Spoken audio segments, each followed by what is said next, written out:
2 tahun lalu, banyak sekali perusahaan-perusahaan berbau teknologi yang harga sahamnya meroket. Banyak investor mulai masuk setelah harga saham-saham naik tinggi, dan menyesal karena saham-saham perusahaan teknologi ini seperti amblas di tahun 2022. Tapi tidak semua investor menyesal. Karena ada juga investor aset alternatif yang sudah masuk di saham-saham teknologi ini, jauh sebelum harganya merangkak naik. Seperti apa sebenarnya investasi di aset alternatif ini? Bagaimana kondisi perusahaan-perusahaan teknologi itu sekarang? Berikut ini wawancara dengan Radit Suryadinata, Country Director Indonesia Alta. Alta yang tadinya bernama Fundnel adalah perusahaan digital marketplace untuk alternatif investasi di Asia Tenggara. Untuk makroekonomi Indonesia sendiri ya, kalau saya bilang itu yang pertama bisa dilihat dari sisi inflation atau growth ya. Growth itu kita jujur cukup stabil. Dari tahun 2002, 2003 juga tetap di angka kita pikirkan tetap di angka 5%. Untuk inflation sendiri itu stabil juga di 3% ya. Nah, yang sedikit mungkin cukup naik dalam 6 bulan terakhir itu ada USD IDR ya. Itu kebetulan cukup naik banyak. Cuma bisa dari flip side-nya. Dari sisi flip side maksudnya adalah dengan IDR USD lebih tinggi, bisa lihat Indonesia itu lebih murah jadinya ya kan, dari sisi foreign investor bisa lihat lebih murah. Jadi sebenarnya cukup untuk jadi investment mereka bisa dapat extra return dari situ. Nah, untuk market sendiri cukup volatile, dan apalagi Indonesia dalam beberapa tahun terakhir dari COVID juga cukup banyak masuk ke kripto juga, dan kripto cukup ke affected juga ya. Jadi tapi yang bisa dilihat adalah teknologi investment di Indonesia itu dalam 2 tahun terakhir itu cukup kuat. Apalagi di dalam namanya health tech, fintech, untuk beberapa e-commerce juga lumayan cukup kuat. Dan itu alasannya kita lihat dari resilience di domestic market ya. Dari domestic market itu di Indonesia sendiri itu paling kelihatan itu dari online delivery. Anything online delivery itu dalam 2 tahun terakhir cukup, karena itu domestic market. Dan salah satu yang sangat naik juga itu adalah payment gateway. Nah, yang kita lihat juga dari situ cukup adalah mungkin infrastructure. Salah satu hal yang kita lihat tetap akan naik, tapi memang dari sisi untuk public market sendiri itu bukan cuma di Indonesia saja, dari luar kita lihat ke dalam memang itu semua cukup turun. Karena volatility tadi dan kebetulan interest rate semua naik ya, bukan cuma Indonesia saja, semua dari naik. Dan untuk dari sisi investor mindset sendiri itu pasti mencari yang namanya stability.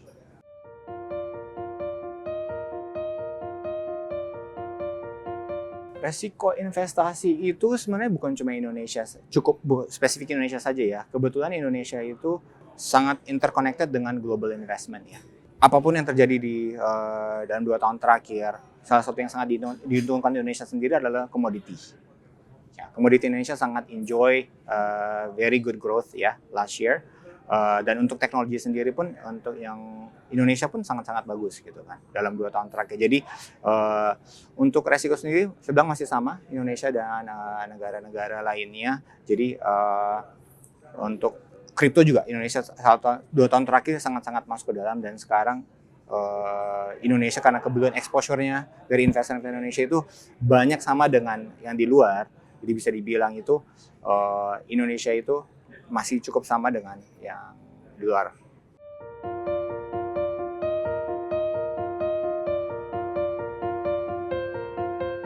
Alta itu involved di secondary market. Secondary itu market itu sebelum IPO, malah bisa beberapa tahun sebelum IPO kita sudah masuk. Jadi dari sisi view kita, saham-saham tertentu ini cukup resilient ketika masuk di saat yang tepat, gitu. Jadi ke saat yang tepat. Jadi untuk dari sisi kita sendiri view dari secondary market, ketika masuk di saat yang tepat, apapun harga yang terjadi di market itu tidak terlalu efek ke dalam portfolio holder ini. Ya gitu. Jadi sama seperti kita lihat investor-investor beberapa dari visi-visi ini ya, yang memang investor ke dalam atau mungkin investor ke dalam beberapa perusahaan teknologi ini.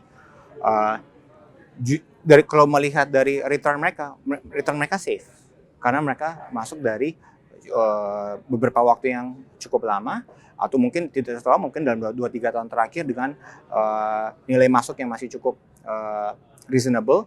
Jadi ketika market seperti ini pun mereka masih aman gitu. Jadi itu salah satu yang kita preach ya, dari Alta sendiri, bukan cuma dalam Alta tapi ke dalam ke investor kita juga, bahwa timing itu penting. Ya, bukan jadi jangan FOMO ya kalau kita bilang ya. Jangan ketika lihat market lagi rame kita naik gitu, atau seperti kripto lagi rame walaupun tidak mengerti fundamentalnya, jangan seperti itu gitu. Makanya perlu dipelajari. Kalau kita bilang kalau tidak terlalu mengerti, mending jangan dulu, atau mencari orang yang mengerti. Intinya jangan cuma asal ikut.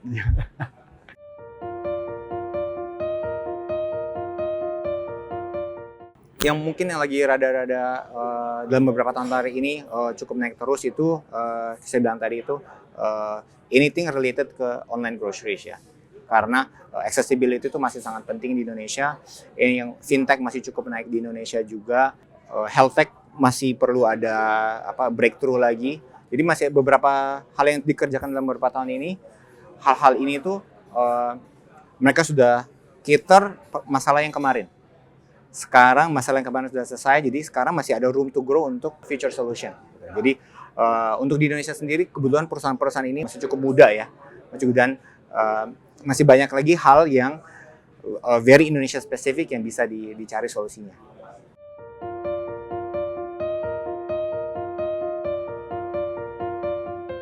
Yang pertama pasti bisa dibilang itu real asset ya. Real asset itu tidak sesensitif market dan lain-lain untuk inflasi, dan alasannya itu karena predictable cash flow ya. Jadi mungkin aset bisa naik turun dan lain-lain, cuma di saat market volatility itu yang penting itu adalah cash flow ya. Jadi mau perusahaan seperti apapun, cash flow itu yang sangat penting ya untuk sustain the company. Jadi first thing first, jadi itu salah satu aset yang menarik. Tapi dimanapun juga itu pasti perlu diversifikasi ya. Nah, untuk dari Alta sendiri yang kita lihat dalam beberapa tahun terakhir ini, percentage yang masuk ke dalam alternative asset itu seperti direct investment ke perusahaan-perusahaan yang saya bilang tadi ini, yang startup ini, atau PE/VC funds, atau misalnya yang kita handle juga ada beberapa luxury assets. Mereka itu sudah mulai masuk ke sana. Jadi bukan cuma public market saja, karena alternatif aset-aset ini adalah yang selama ini kurang dilihat tapi cukup resilient dengan market volatility yang ada. Gitu. Jadi yang kita lihat hal-hal ini mungkin belum familiar untuk retail, tapi hal-hal ini tuh sudah sangat familiar di client private bankers. Gitu. Nah, itu yang coba kita kerjakan di sini adalah democratize barang-barang ini agar lebih familiar ke non-private banking clients.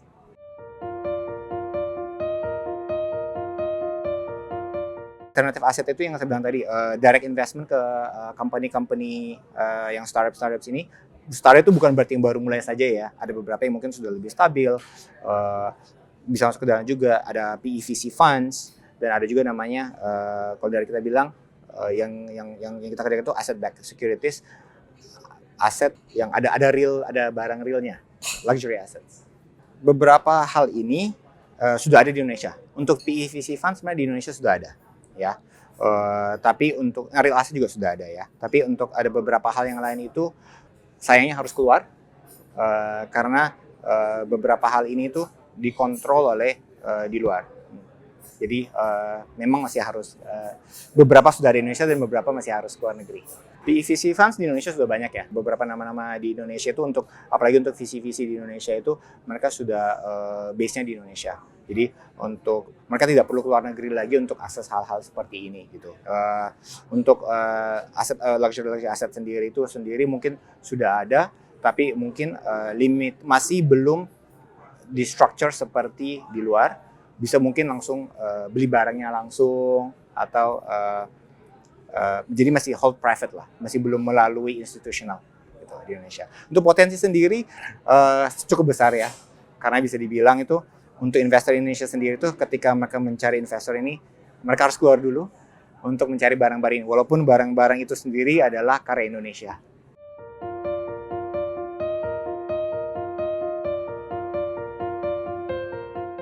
Informasinya itu sebenarnya ada orang tahu dan tidak tahu gitu misalnya. Barang-barang ini mereka selalu dengar misalnya investasi, contoh misalnya ke startup yang ada investment kepada PE, VC, funds yang ada selama ini. Namanya sudah familiar semua. Cuma yang belum familiar adalah akses ke sana. Gitu. Jadi akses ke sana yang memang masih sampai sekarang itu bisa dibilang itu basis cuma tahu yang memang mencari dan memang sudah dikasih tahu gitu. Nah itu yang coba kita kerjakan di sini adalah democratize aset-aset seperti ini agar lebih familiar ke investor yang memang sudah accredited. Contoh sekarang untuk di Indonesia yang kita kerjakan juga adalah salah satu merek batik top di Indonesia intinya gitu. Jadi ini bisa dibilang luxury asset. Luxury asset ini adalah bisa dibilang kain-kain tersebut adalah very unique, one of one, dan selama ini tuh cuma aksesnya itu cuma diberikan oleh either klien brand tersebut atau melalui private banker gitu. Nah, again untuk nilainya sendiri dan accessibility-nya tadi itu very eksklusif yang pertama. Yang kedua itu walaupun sudah dapat aksesnya pun nilainya itu bisa dibilang sangat tinggi. Bisa contoh itu per asset itu minimum mungkin 200, 500 atau $1 million each gitu kan. Nah, itu tidak accessible ke semua orang. Nah, dan yang kita kerjakan di Alta sendiri adalah break apart that asset. Bukan aset yang di break apart ya, tapi untuk accessibility-nya yang kita pecah agar smaller investor bisa masuk ke dalam tapi bisa enjoy barang yang sama dan return yang sama.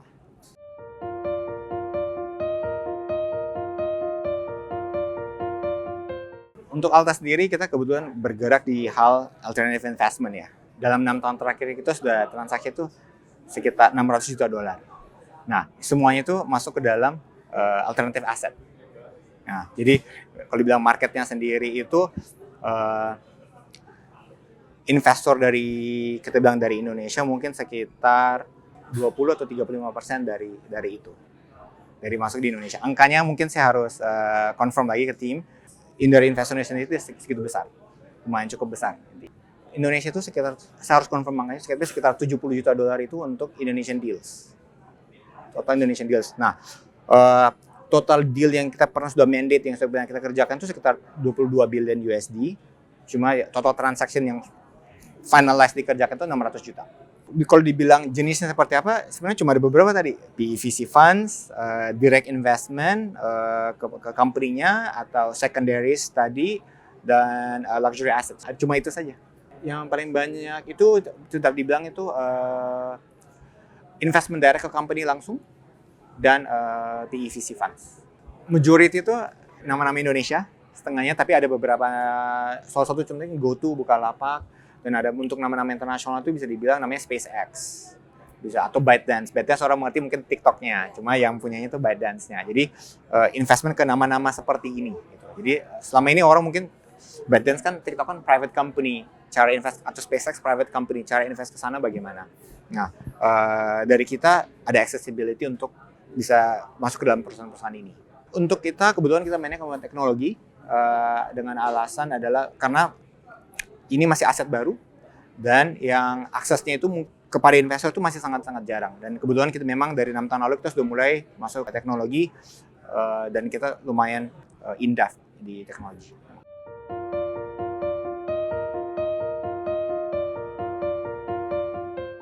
Interest dan selama ini investment sudah besar sekali ya. Karena untuk funds-funds yang selama ini sudah ada, again sebenarnya familiar itu masih kurang di Indonesia. Walaupun orang Indonesia sudah familiar pun mereka harus keluar untuk dapat akses ke barang-barang tersebut ya. Karena contoh lah ya, untuk di Indonesia sendiri mungkin untuk painter mungkin kolektor bisa langsung bisa ke Jogja, ke Bali dan lain-lain ya. Mereka bisa dapat akses sendiri. Cuma again, itu tuh very limited ke high net worth individual ya, yang bisa beli lukisan satu sendiri gitu. Nah, sama seperti contoh wine itu mungkin penikmat sendiri itu mungkin percentage wine di Indonesia masih sangat kurang ya, masih sangat kurang. Jadi dan Indonesia bukan negara yang produce wine lah ya. Untuk mungkin Bali sekarang sudah banyak. Jadi untuk belajar dan untuk dapat barang yang memang highly collectible itu masih harus keluar. Accessibility itu untuk Indonesia mungkin untuk multinational company yang berhubungan dengan investor mungkin sudah ada, sudah memberikan accessibility itu. Again, hanya untuk high net worth individual saja. Transaksinya sendiri itu masih kebanyakan di luar negeri gitu. Antara mereka invest langsung ke barang-barang tersebut memang dapat langsung sana, atau mungkin lewat auction house salah satunya juga bisa, atau untuk yang dari funds mereka harus melalui dari structure yang memang cuma tersedia di luar negeri. Bisa dibilang beberapa aset ini dalam 5-10 tahun terakhir itu mereka outperform dari indeks-indeks yang ada. Contoh wine, watches, jam tangan, ada beberapa collectible mobil pun juga ada, art, dan mungkin untuk yang wanita luxury bag. Luxury bag. Mereka itu barang-barang itu memang outperform dari indeks yang ada.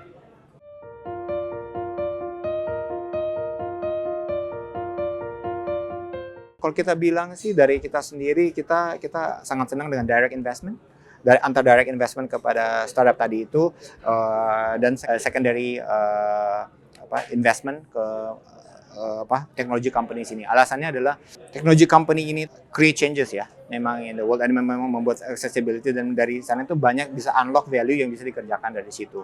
Dan dibantu juga dengan PEVC fund yang di luar yang memang membantu accelerate company. Dan yang kedua adalah secondaries. Primary investment sih sudah banyak ya, tapi untuk secondary investment sendiri itu yang kita ingin membantu founders, kita ingin membantu employees dan angel investor. Dengan adanya secondary investment ke dalam perusahaan ini, perputaran dana itu bukan cuma hanya antara company dan fund sendiri, tapi bisa diputar ke dalam individu-individu di dalam gitu. Jadi kita melihatnya dari sini bisa menambah pertumbuhan bukan cuma dari company-nya, tapi dari individu-individu di dalam yang bisa membantu startup-startup yang lainnya juga.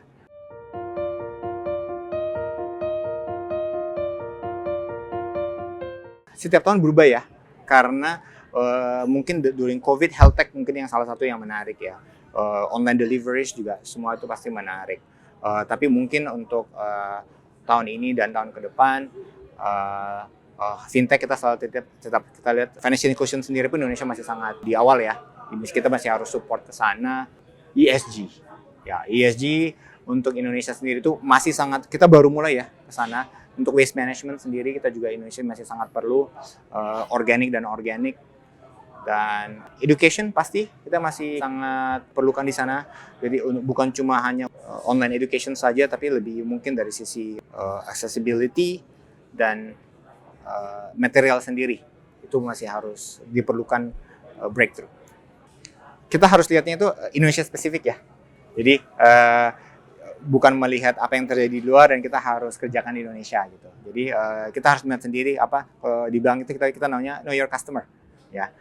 Kita ada 200 million people di Indonesia dan kita harus lihat kebutuhan di sini Indonesia itu apa gitu. Nah, apakah untuk language, apakah soft skill, apakah untuk khusus education ya, soft skill, atau apakah perlu critical thinking. Kalau difokuskan ke sana, dan itu lebih cocok untuk penduduk Indonesia dibandingkan mengikuti yang di luar dan dibawa ke sini gitu. Jadi saya bilang prospeknya sangat bagus, tapi harus melihat customer yang di Indonesia dan lebih cocok ke bukan Indonesia tapi Southeast Asia secara general lah.